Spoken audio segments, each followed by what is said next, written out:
कहानी की शुरुआत में हम एक अमेरिकन फुटबॉल मैच को देखते हैं, जहां पर वीआईपी स्टैंड्स में निकी नाम का एक आदमी अपनी गर्लफ्रेंड जेस के साथ आराम से बैठा हुआ था। मैच चल रहा था, लेकिन निकी का ध्यान गेम से ज्यादा क्राउड के ऊपर था। उसने एक खूबसूरत लड़की को सीट से उठकर जाते हुए देखा और उसी वक्त उसके दिमाग में एक खुराफाती आइडिया आया। उसने जेस के साथ एक छोटी सी शर्त लगाई कि देखते हैं कितने लोग उस लड़की को पलट कर देखेंगे। वहाँ बैठे हुए एक आदमी लिऊ यान ने कहा कि मुझे भी इस शर्त में हिस्सा लेना है, जिसके लिए निकी मान भी गया। सबने मजाक में $10 की शर्त रखी और काउंटिंग शुरू कर दी। जब लड़की स्टैंड से बाहर निकल गई तो आखिर में पूरी गिनती आई कि 7 लोगों ने उसे पलट कर देखा। इस शर्त में जेस ने सबसे पास का नंबर गेस किया था, इसीलिए वो शर्त जीत गई। लिवियान ने बिना किसी झिझक के पैसे दे दिए और फिर अगला राउंड शुरू करने को कहा। इस बार शर्त ये थी कि अगला फाउल कौन करेगा। जेस ये कहकर बाहर हो गई कि मुझे इस गेम की कोई नॉलेज ही नहीं है, लेकिन निकी इस शर्त पर कूद पड़ा और उसने $1000 की शर्त लगाई। सीटी बजते ही रेफरी ने फाउल का सिग्नल दिया और निकी ने जिस टीम पर दाव लगाया था वो सही निकला। उसने शर्त जीती और पैसे अपनी पॉकेट में डाल लिए। लिऊ यान शर्त हारने के बाद भी और ज्यादा एक्साइटेड हो गया। उसने कहा कि अब की बार $5000 की शर्त लगाते हैं। इस बार का सवाल ये था कि अब की बार वो बॉल को पास करेंगे या उसे लेकर दौड़ेंगे। निकी 5000 का दाव खेलने में थोड़ा हिचकिचा रहा था, लेकिन आखिरकार वो मान ही गया। लिऊ यान ने गेस किया कि वो भागेंगे और निकी ने कहा कि पास करेंगे, और सीटी बजते ही प्लेयर ने सच में बॉल लेकर दौड़ लगा दी, जिस वजह से निकी अब $5000 हार गया। अब निकी ने डिसाइड किया कि कोई बात नहीं, 5000 हार गए अब बंद करते हैं, और उसने जेस से कॉफी पीने चलने को कहा। लेकिन लिऊ यान ने जिद पकड़ ली। उसने कहा कि तुम वीआईपी लाउंज में बैठे हो, पैसा तो है तुम्हारे पास, $5000 से क्या होता है, एक और बाजी खेलो, इस बार $10,000 की। और आखिरकार निकी मान ही गया। और अब सवाल था कि ये प्लेयर अगला पास सही तरीके से कामयाब कर पाएगा या नहीं। निकी ने प्रेडिक्ट किया कि हाँ, पास दे देगा ये, लेकिन दूसरी टीम ने पास को बीच में ही रोक लिया। अब निकी $15,000 हार चुका था। पैसे निकालते हुए निकी थोड़ा परेशान हुआ। उसने थोड़ा सोचा और कहा कि चल इस बार 50,000 की लगाते हैं। ये सुनकर जेस चौंक गई, लेकिन निकी गुस्से में दिख रहा था। इस वक्त किस्मत उसका साथ नहीं दे रही थी। वो अगली शर्त फिर से हार गया, जिसके बाद उसे 50,000 और देने पड़ गए। अब जेस ने उसे तुरंत रुकने को कहा, लेकिन निकी के ऊपर उसका गुस्सा और ईगो भारी पड़ गई। उसने बिना सोचे समझे अगली शर्त लगा दी $1,00,000 की। लिऊ यान ने मजाक उड़ाया और कहा कि तुम्हारे पास इतने पैसे हैं भी। निकी ने बिना कुछ ज्यादा कहे कैश का पूरा एक बंडल टेबल पर फेंक दिया। इसके बाद तो लिऊ यान भी एक्साइटेड हो गया। अब निकी ने शर्त लगाई कि अगला पास देखना इंटरसेप्ट हो जाएगा, पूरा नहीं होगा, लेकिन इस बार पास कामयाब हो गया। निकी ने अब लाखों डॉलर्स का नुकसान उठा लिया था। अब वो समझ नहीं पा रहा था कि इस मुसीबत से कैसे निकलूं। उसकी इस हरकत से जेस भी बहुत हैरान थी, लेकिन अब गेम बहुत ज्यादा तगड़े लेवल पर पहुंच चुकी थी। निकी ने कहा कि मेरे पास $1 मिलियन बचे हैं, पूरी शर्त लगाते हैं, देखते हैं कौन जीतेगा। इस बार ताश के पत्तों से फैसला होगा। लिऊ यान लगातार जीत रहा था, तो अब वो खुशी से पागल हो रहा था। उसने निकी को एक एटीएम मशीन की तरह देखना शुरू कर दिया। लिऊ यान ने अपना पत्ता निकाला, जो थी 5 की पंजी। निक को अब बस 5 से बड़ा पत्ता निकालना था। जीतने का चांस काफी ज्यादा था। निक ने पत्ता उठाया और बहुत ही कॉन्फिडेंस से पलटा, लेकिन उसकी तो तिग्गी निकली, तिग्गी। ये देखकर तो जेस तुरंत ही कुर्सी से नीचे गिर गई।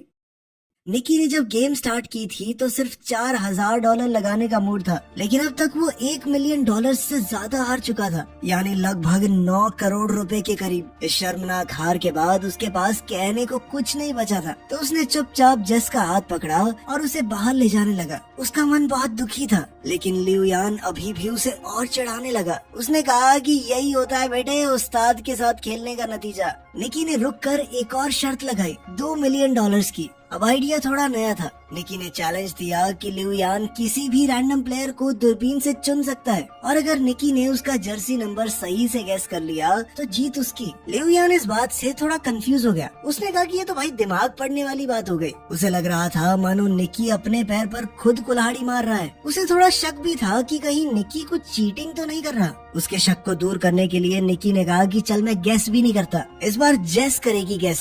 जेस ने गुस्से से निकी को देखा। उसे समझ नहीं आ रहा था कि आखिर आखिर ये चल क्या रहा है, क्या चांस है कि इतने लोगों में मैं जिसका जर्सी नंबर बोलूंगी वही होगा। ये कहकर वो वहाँ से जाने लगी, लेकिन लिू यान के सिक्योरिटी गार्ड ने उसे जाने से रोक लिया और उनके बीच छोटी सी झड़प हो गई, जिसने खुद को थोड़ा शांत किया। निकी ने उससे कहा कि बस ग्राउंड में नजर घुमाओ और जो नंबर तुम्हें अपना सा लगे वो बोल दो। लिू यान ने दूरबीन उठाई और एक प्लेयर को चुना, जिसके बाद जेस ने दूरबीन ली और पूरी फील्ड को स्कैन किया। हर तरफ उसे जर्सी नंबर से दिख रहे थे, कैसे गैस करे। तभी उसकी नजर एक जाने पहचाने चेहरे पर पड़ी और उसे निकी की बात याद आई कि जो नंबर तुम्हें अपना सा लगे उसे चुन लेना। वहाँ उनका दोस्त फरहाद 55 नंबर की जर्सी पहने हुए था। जेस को समझ आ गया कि ये सब निकी के प्लान का एक हिस्सा था। उसने कहा नंबर 55 और वो एकदम सही जवाब था। उसके जवाब से लिू यान दंग रह गया। जेस भी कुछ पलों के लिए सोच में पड़ गई कि निकी को पहले से ये कैसे मालूम था कि लिू यान उसी नंबर को सिलेक्ट करेगा, लेकिन इस वक्त ये सब जरूरी नहीं था। वो शर्त को जीत चुके थे तो उन्होंने $1 मिलियन का प्रॉफिट किया और सारा हारा हुआ पैसा भी वापस मिल गया। 2 बड़े कैश से भरे हुए बैग लेकर वो स्टेडियम से बाहर निकल गए। कार में निकी ने जेस को बताया कि ये सब कुछ उनके प्लान का हिस्सा था। वो लिू यान को काफी समय से ट्रैक कर रहे थे। दरअसल लिू यान हाई सोसाइटी में अपनी जुआ खेलने की बुरी आदत के लिए मशहूर था। उसके सामने कोई कुछ भी शर्त लगाए वो कूद पड़ता था। निकी की टीम ने ये पूरा प्लान बनाया था। जैसे ही लिू यान ने अपने होटल रूम से बाहर कदम रखा, उसके सबकॉन्शियस माइंड में नंबर 55 डाला गया। सिक्योरिटी गार्ड के लेबल पिन में भी 55 लिखा था। स्टेडियम के रास्ते में साइन बोर्ड्स पर भी वही नंबर था और उन्होंने उसे सिर्फ ये नंबर दिखाया नहीं बल्कि सुनाया भी। मैच देखने आते वक्त उन्होंने लिू यान की गाड़ी में एक गाना चलवाया था, जिससे उसे बार बार 55 नंबर का हिंट मिले। उस गाने में 124 बार 55 जैसी आवाज निकल रही थी, जिस वजह से लिू यान का दिमाग बार बार उस नंबर की तरफ खिंचा जा रहा था। साथ ही उसे फरहाद की एक फोटो भी दिखाई गई थी, जिससे वो एक विजुअल मेमोरी बन गई। जब वो दूरबीन से देख रहा था तो उसका दिमाग नेचुरली नंबर 55 की तरफ गया और जेस ने फरहाद को देखते ही 55 कह दिया। जेस को पहले से कुछ भी इसलिए नहीं बताया गया था ताकि इस पूरी गेम के दौरान उसके एक्सप्रेशन बिल्कुल असली रहे, ताकि किसी को भी उन पर शक न हो। ये सब सुनकर तो जेस निकी से पूरी तरह इम्प्रेस हो गई। इसके बाद कहानी कुछ दिन पहले जाती है। कुछ दिन पहले की ही बात है। निकी एक कमरे में बेड पर था और उसके सर पर एक आदमी ने बंदूक तान रखी थी। उसके पास में ही जेस बैठी थी, जिसे वो बस कुछ ही दिन पहले मिला था। ये साफ दिख रहा था कि निकी को किसी ने अपने जाल में फंसा रखा है, लेकिन उसके चेहरे पर डर का नामो निशान नहीं था। उसने सीधा कह दिया कि मेरे पास एक भी पैसा नहीं है, अगर गोली चलानी है तो चला लो। गन वाले आदमी ने उसके रिएक्शंस को समझा और तुरंत पहचान गया ये आदमी खिलाड़ी है, हमसे बड़ा ठग है ये। और उसका अंदाजा बिल्कुल सही था। निक एक बेहतरीन ठग है जो कि छोटी मोटी चोरियां करता है, वो भी बहुत सफाई से। जेस ही उसे फंसाकर इस कमरे में लाई थी, तो उसने जेस के अंदर एक नेचुरल टैलेंट देखा। जेस उस वक्त तक कुछ नहीं समझ पाई थी। खैर जब वो बंदूक वाला आदमी चला गया तब निकी ने जेस से कहा कि तुम्हारे पास एक गिफ्ट है और अगर तुमने लोगों को ठगने की अपनी इस ताकत को अच्छे से तराश लिया तो सारी जिंदगी बैठ के खा सकती हो। निकी ने कहा कि हमारा तो पारिवारिक धंधा ही है, मेरा बाप उसका बाप सब ठग थे, वो पुश्तैनी ठग है। हर ट्रिक हर एक चाल उसके लिए एक गेम थी। जेस ने बिना समय गवाए थोड़े पैसे निकाले और कहा कि मैं आपसे सीखना चाहती हूँ। निकी ने भी समय बर्बाद करना जरूरी नहीं समझा। बाहर जाते वक्त भी निकी ने जेस की एक अंगूठी चुरा ली थी और उसे पता तक नहीं चला था। जब तक जेस समझ पाती कि हुआ क्या है तब तक उसकी घड़ी भी गायब हो चुकी थी और जब उसने हैंडबैग में घड़ी रखी तो निकी उसका वॉलेट निकाल चुका था। इन सारे कारनामों के बाद निकी ने कहा कि हाथ की सफाई, टाइमिंग और थोड़ा सा स्टाइल, बस यही चाहिए इस काम में। उस दिन निकी ने उसे गुड बाय के अलावा कुछ और नहीं कहा। कुछ महीने बाद जेस ने उसे न्यू ऑरलीन्स शहर में ढूंढ निकाला, जहां निकी ने एक नई टीम बनानी शुरू की थी। उन दोनों की मीटिंग भी असल में एक टेस्ट था। वो देखना चाहता था कि जेस उनकी टीम को ज्वाइन करने के लायक भी है या नहीं। जब जेस ने हामी भरी तो निकी ने उसे टीम के एक आदमी के साथ मेले में भेज दिया। आज जेस की पहली प्रैक्टिकल असाइनमेंट थी। वो मैप हाथ में लेकर कुछ लोगों से रास्ता पूछने लगी। तभी उसके साथी ने चुपके से एक टूरिस्ट का कैमरा लेंस चुरा लिया। फिर एक दूसरे साथी ने जानबूझकर एक आदमी को टक्कर मारी और जेस ने उसका वॉलेट निकाल लिया। जेस को अब अपने चोरी करने के स्टाइल में थोड़ा कॉन्फिडेंस आने लगा था। उसने चॉपस्टिक्स की मदद से एक और औरत के बैग से वॉलेट निकाल लिया और सब कुछ इतना स्मूथ था कि किसी को शक भी नहीं हुआ। निकी ये सब कुछ एक बिल्डिंग के टॉप से देख रहा था। उसने टीम से कहा कि उसे अकेला छोड़ दो, अब उसके उड़ने की बारी है। जेस ने एक के बाद एक महंगा सामान चुराना शुरू कर दिया और उसकी हर चोरी के साथ निकी की आंखों में उसके लिए इज्जत बढ़ने लगी। अब निकी ने उसे एक और बड़े असाइनमेंट के लिए भेज दिया।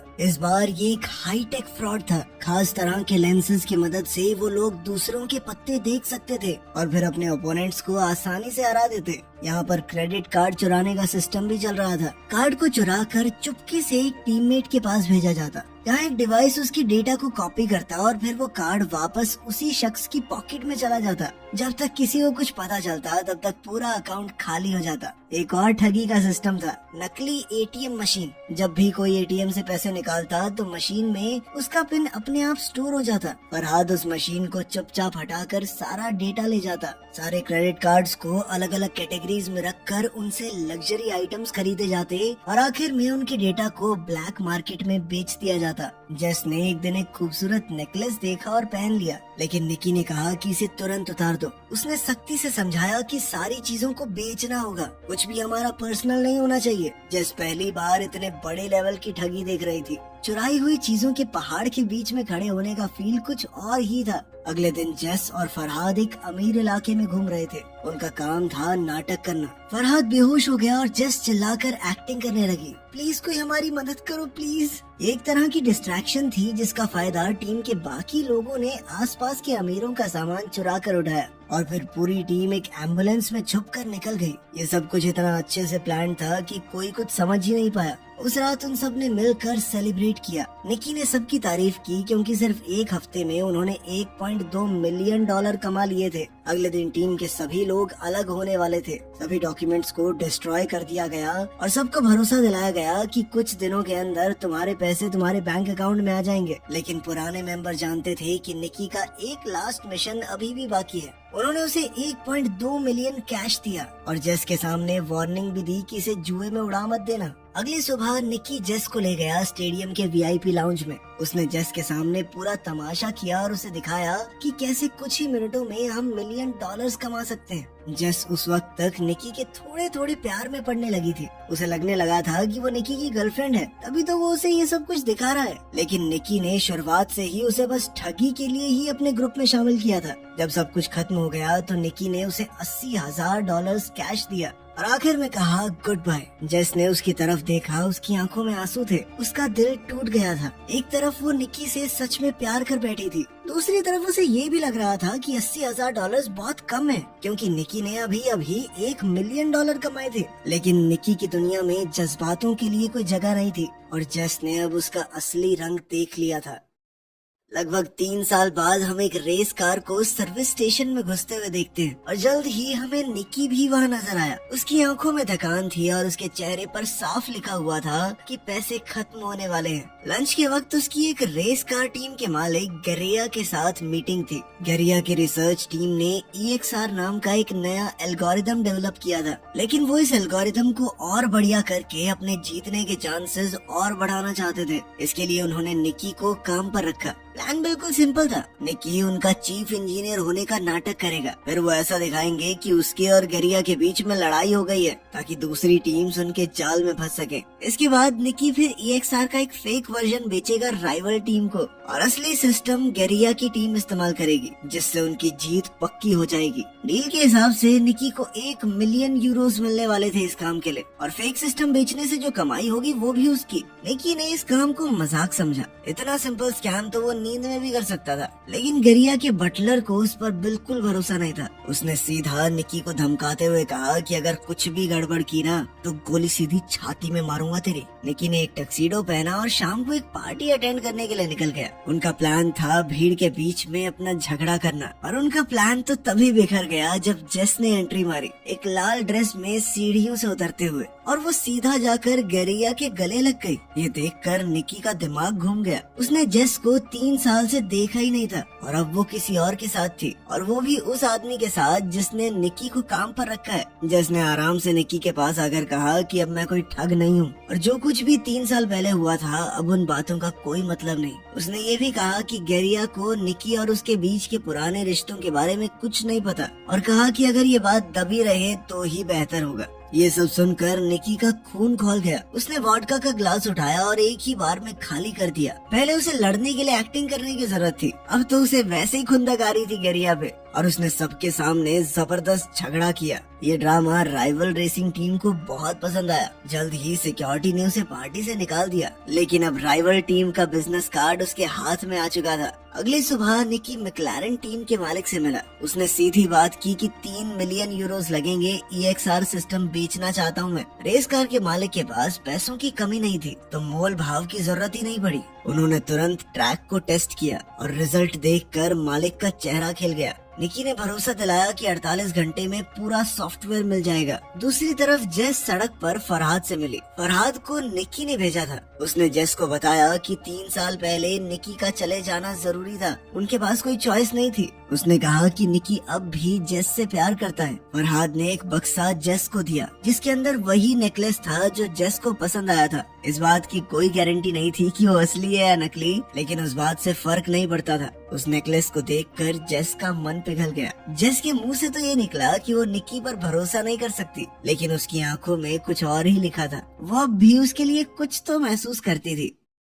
खैर जल्द ही डील का दिन आया और निकी मैक्लारेन टीम के मालिक को सॉफ्टवेयर दे गया। बदले में एक हट्टे कट्टे इंसान ने उसके हाथ में 3 मिलियन यूरोस थमा दिए। लेकिन निकी का नेचर ही कुछ ऐसा था कि वो बिना रिस्क के काम नहीं करता। उसने उस सॉफ्टवेयर की एक एक कॉपी चुपके से सभी रेसिंग टीम्स को बेच दी। हर एक हैंडशेक में नए यूरोस, जिससे हाथ मिलाया मिलियंस में पैसे ले लिए। जब तक रेस शुरू नहीं हुई, किसी को पता ही नहीं चला कि सभी के पास एक ही सिस्टम है। उस रात निकी ने भागने की जगह जेस को मैसेज की, अगर समय रहते वो आ गई तो वो दोनों साथ में भाग सकते हैं। निकी ने इंतजार किया पर कोई नहीं आया। आखिरी समय पर जब वो हार मान के निकलने लगा तो जेस आ गई, लेकिन अभी भागने का टाइम नहीं था, क्योंकि उसी वक्त वही हट्टा कट्टा आदमी जिसने मैक्लारेन टीम की तरफ से उसे 3 मिलियन यूरोस दिए थे, वो निकी के सामने आ गया। दरअसल वो गरिया का आदमी था। अब वो सब कुछ सच पता कर चुका था कि निकी ने फेक नहीं बल्कि असली सॉफ्टवेयर बेचा है। उसे गरिया के 1 मिलियन यूरोस के अंदर कोई इंटरेस्ट ही नहीं था।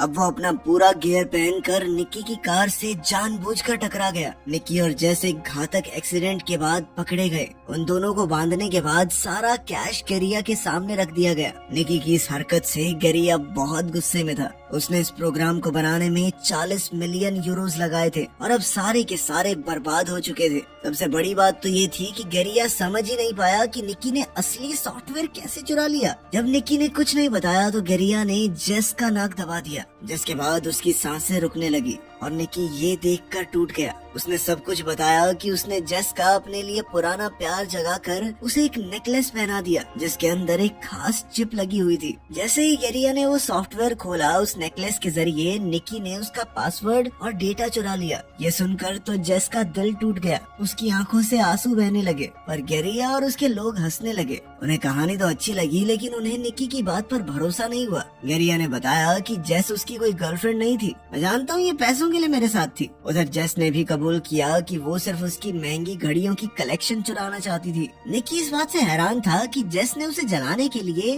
गरिया के साथ प्यार में होने का नाटक किया था। अब दोनों ही पकड़े गए थे। गरिया ने ज्यादा वक्त नहीं लिया। उसने बुचर से पूछा कि निकी ने सॉफ्टवेयर कैसे चुराया। जैसे ही निकी बोलने लगा, बुचर ने गोली चला दी। वो गोली सीधी निकी के सीने में घुस गई। गरिया का चेहरा सफेद पड़ गया। उसने घबराकर बुचर से कहा कि पैसा वापस कमाया जा सकता है, लेकिन अगर मर्डर के चक्कर में अंदर हो गया ना मैं, तो जिंदगी खत्म। उसने बुचर को तुरंत निकाल दिया और वेयरहाउस से भाग गया। जेस बहुत ज्यादा रो रही थी, लेकिन बुचर ने कहा कि डरने की जरूरत नहीं है। वो असलियत में निकी का ही आदमी था, और सच कहूँ तो उसका बाप हूँ मैं, असली बाप। उसने गोली जानबूझकर दिल के साइड में चलाई थी। उसने टेप से जख्म को सील किया, सुई से खून निकाला और उसकी छाती में एयर प्रेशर को स्टेबलाइज किया। अचानक निकी ने फिर से अपनी आंखें खोल दी। वो अब भी जिंदा था। ये एक्ट थोड़ा पागलपन से भरा हुआ था, लेकिन काम तो कर गया। पैसों का ढेर उनके पीछे पड़ा था और वो तीनों वहाँ से निकल गए। निकी दरअसल एक अनाथ था और उसे इसी बटलर ने पाला था। उसने ही निकी को ये सारी चोरी चकारी की स्किल्स सिखाई थी।